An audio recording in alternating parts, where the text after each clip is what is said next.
বৃষ্টির দিনে তাকে ছাড়া যেন চলেই না। বৃষ্টির দিনে তাকে তো আমার লাগবেই। কিসের কথা বলতেছি বলেন তো? না না, অন্য কিছু ভাববেন না, আমি কিন্তু খিচুড়ির কথা বলতেছি। আপনাদের কার কার বৃষ্টির দিনে খিচুড়ি ছাড়া চলে বলেন? আমার কিন্তু একদমই চলে না। তো যাই হোক, আসসালামু আলাইকুম এভরিওয়ান, সবাই কেমন আছেন? আশা করি সবাই খুব ভালো আছেন। আলহামদুলিল্লাহ, আমিও ভালো আছি। তো এই তো আজকে একটি নতুন ভিডিও নিয়ে চলে আসছি আপনাদের মাঝে। তো আজকে রান্না করবো আর কি খিচুড়ি আর একটু মুরগির মাংস। আসলে গতকাল রাত্রে একটু বৃষ্টি হওয়ার দিকে রাত্রে ভেবে রাখছিলাম যে সকালে উঠে খিচুড়ি রান্না করব। তো দেখেন, বৃষ্টিটাও আমার সঙ্গে একটু বেইমানি করলো। কারণ আমি খিচুড়ি রান্নার জন্য সব কিছু প্ল্যান করলাম, গুছিয়ে নিলাম, তখনই দেখলাম যে কি রোদ উঠলো, বাপরে বাপ। তো যাই হোক, আমি যখন ঠিক করছি যে খিচুড়ি রান্না করব, তখন তো করবই, রোদ হোক কিংবা বৃষ্টি হোক, যাই হোক। তো এই জন্য আর কি রান্না করে ফেললাম খিচুড়ি আর সঙ্গে মুরগির মাংস।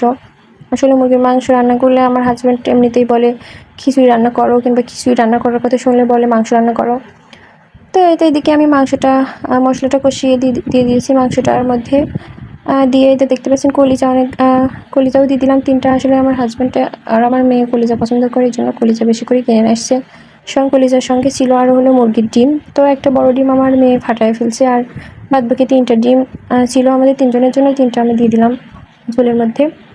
আর এই তো আমার মাংসটা রান্না প্রায় শেষের দিকে হয়ে যাচ্ছে। আমি এর মধ্যে আমার মশলাটাও অ্যাড করে দিলাম এখন।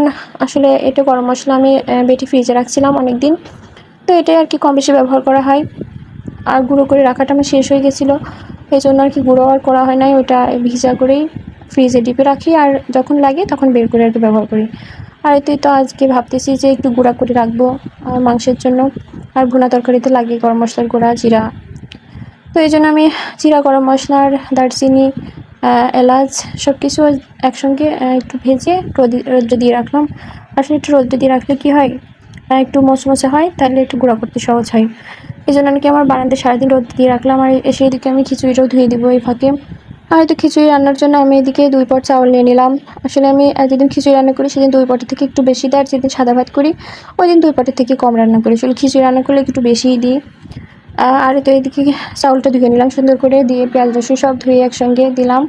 আর সাথে আমি 1 মুঠ মতো মসুর ডাল দিলাম। মসুর ডাল খুব বেশি দিব না, কারণ আমি খিচুড়ির মধ্যে মাসকলার ডাউল দিব। অনেকে আছেন মাসকলার ডাউল দেয়নি না বা চিনি না যে খিচুড়ির মধ্যে মাসকলার ডাউল দিয়ে রান্না করে। আসলে আমাদের অঞ্চলে আমরা সবসময় খিচুড়িতে মাসকলার ডাউলটা দিয়েই রান্না করি।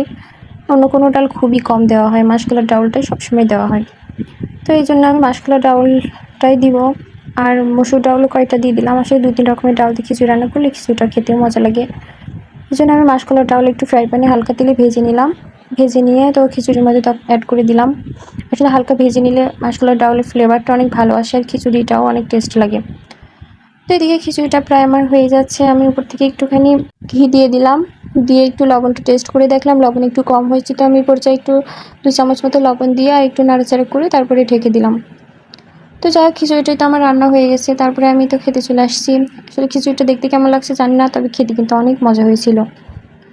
তো এই তো খাওয়া দাওয়া প্রায় শেষ। খাওয়া দাওয়া শেষ করে আমি গরম মশলাটা গুঁড়ো করে এটা কোটায় ভরে রাখতেছি। আসলে একটু গুঁড়ো করা দেখানো হয়নি, ব্লেন্ডারে গুঁড়া করছি।